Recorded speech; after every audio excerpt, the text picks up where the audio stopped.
you are in control of how much money you earn. So let's think about it this way.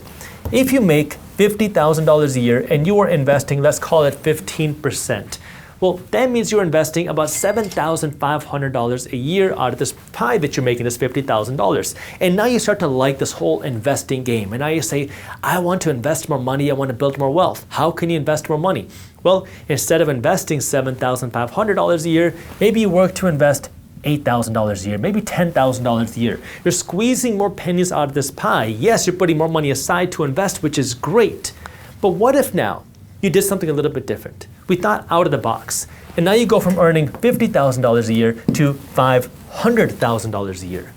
Well, if you follow that same percentage as before, if you were investing $7,500 here, well, now you can invest $75,000 here. You're following the same ratio as before. The only difference is you have a lot more dollars that you can invest. And now if you can invest 75 grand a year, you can imagine that you're going to be able to build a whole lot more wealth. Now I know what you're going to say. Well, Jaspreet, how in the world is my boss going to give me a 10x raise? That's not going to be possible. But I understand that. And this is where I want you to think a little bit differently. I want you to think about what's possible.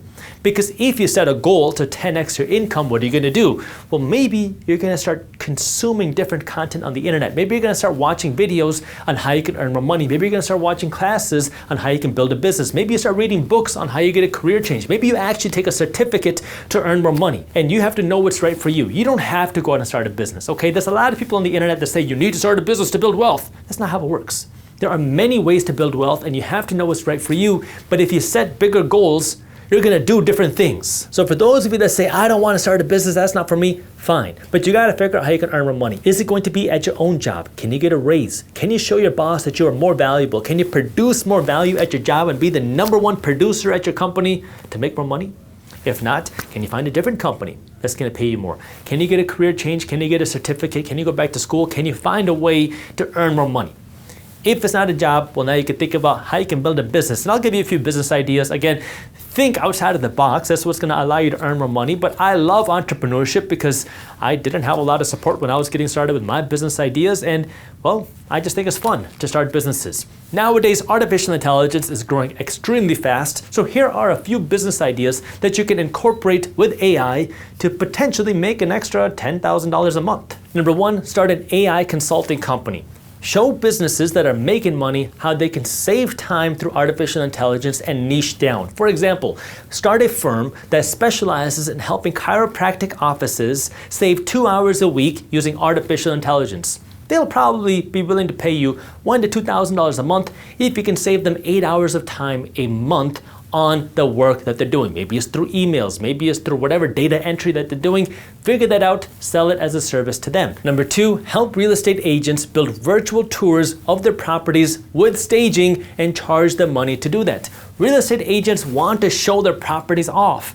And a lot of agents are still only taking pictures off of their cell phones and then posting that on the internet. Well, it can be very valuable to have a virtual tour of a property so people can see if they like it sooner rather than later, and people can show off their properties. And if you can stage that property, that means the real estate agent can save money on buying furniture rentals to stage the property in real life. You can just stage it virtually, and artificial intelligence can help you do that. So if you can learn how to do it, you can sell that as a service to real estate agents. Number 3, help law firms understand how to use AI to review contracts and draft contracts and build a legal brain for their own AI. As a licensed attorney, I can tell you that AI is getting pretty smart. I mean, even ChatGPT is getting very smart, and they're understanding a lot of legal concepts.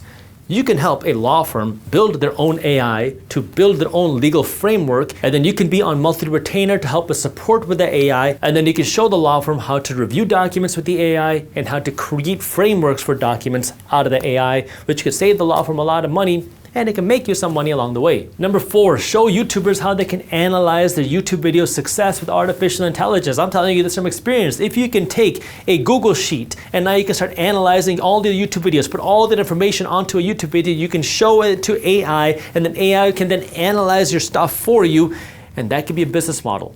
You can help YouTubers analyze their content, see which content does better. That way you can help them create better content that is going to generate them more views and make them more ad dollars. And idea number 5 is you can help entrepreneurs who are still in the early stage of the business manage their cash flow, analyze their cash flow, and track their cash flow using artificial intelligence for a fraction of the price of hiring a chief financial officer.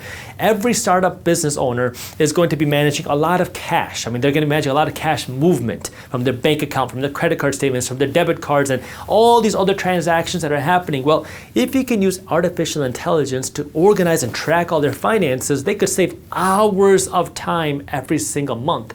And the one thing the entrepreneurs don't have is time. So if you can buy back 5 or 10 hours of their time for $1,000 a month, well, now you can organize and track all their finances and they don't have to worry about paying a chief financial officer, at least in the early stage of their business. But the key here is as you're making more money, you just don't go out and start buying Rolexes and traveling to Cancun. What you're going to do is follow the system. You're going to invest and save your money first and spend whatever's left. That way now you keep working to amplify your investments. That way you can get to that $1 million sooner rather than later and maybe get to 2 million, 3 million, or maybe beyond. Step number 8 is think about your taxes. Seriously, as a licensed attorney who spent a lot of time studying the tax law, who keeps a copy of the federal income tax code in his office, take a look at this. This is more than 2,000 pages long and is about 8-point font. There are a lot of rules in the tax code. And what these rules are telling you is different ways that you can pay potentially less money in taxes. And the thing you want to understand is that the tax code rewards you when you are an investor, when you are a business owner, and if you are just a W-2 employee, you're gonna pay the highest tax rates. Take a look. Let's have some fun. Let's play with some big numbers. Let's assume that you can make $1 million a year because you are a very skilled surgeon. You're gonna go to work every single day for a whole year to generate $1 million because you are a beautiful doctor. And by beautiful, I mean you're very good with your hands as a doctor. And now you make this $1 million, but you got to pay taxes. The top federal tax rate at the time when we recorded this video is 37%. And then when you factor in state taxes and payroll taxes and everything else, you're going to be paying upwards of 50% of this money in taxes, which means you're going to be left with about half of the $1 million. But now let's flip the script a little bit. Let's assume that you made this money from your stock market investments instead. When you make your money from your stock market investments, it is a completely different tax bracket. Why? Because that's what the tax code says. If you make your money from your investments that you own for longer than a year, it's called long-term capital gains, and the top tax rate on your long-term capital gains is not 37%, it's 20%. Not to mention that when you make your money from your investments, you don't have to pay payroll taxes either. And payroll taxes, don't forget, are 6.2% by you and another 6.2% by your employer. So in essence, it's closer to 12, 13% for your payroll taxes. You don't have to pay that here when you invest your money in the stock market. Why? Because you don't make this money from your payroll, you're making this money from your investment. But it gets even more interesting. If you invested this money into real estate, well, real estate, like I told you a little bit earlier, has some of the biggest and best tax breaks that our tax code has to offer, which means there are real estate investors that are making $1 million a year that are paying effectively 0% in taxes. Why? Because the tax code says that you can get a lot of different deductions as a real estate investor. Now, I'm not going to get into all of those deductions and how it all works here, but understanding that it is possible. Why am I saying this? Because taxes can be extremely expensive, and as you start to build more wealth, you're going to want to start to think about taxes. And the best piece of advice that I can give you is get yourself a good tax advisor. It's going to cost more money, but get yourself a good tax advisor. It is going to pay for itself many times over. And I'm telling you this from experience because my old tax advisor was a cheap one. And I thought I was being financially smart by not paying him as much because, well, that means I get to keep more money in my pocket. Well, the problem with that is, number one, every time he did something wrong, I had to pay a penalty or a late fee or a fine. And number two, I was way overpaying in taxes. And this ended up costing me a lot of money. And that's when I went out and found a new tax advisor who was charging me more than 10 times more than my old accountant. True story. But it's ending up saving me more money in the long run because now we're able to find more tax deductions legally because that's what he specializes in. So what you want to do as you start building more wealth is find yourself a good advisor, be willing to pay money as you start to build more wealth because you don't want to go with the cheapest person because sometimes the most expensive thing that you can do is be cheap. If you enjoyed this clip and you want to continue your financial education journey, I have another video that I think you'll love. All you got to do is click that button right over there. And for those of you who want to stay up to date on the top finance and business news, you can join Market Briefs, my free financial newsletter, by clicking that button below. Thank you for watching, and I'll see you in the next one.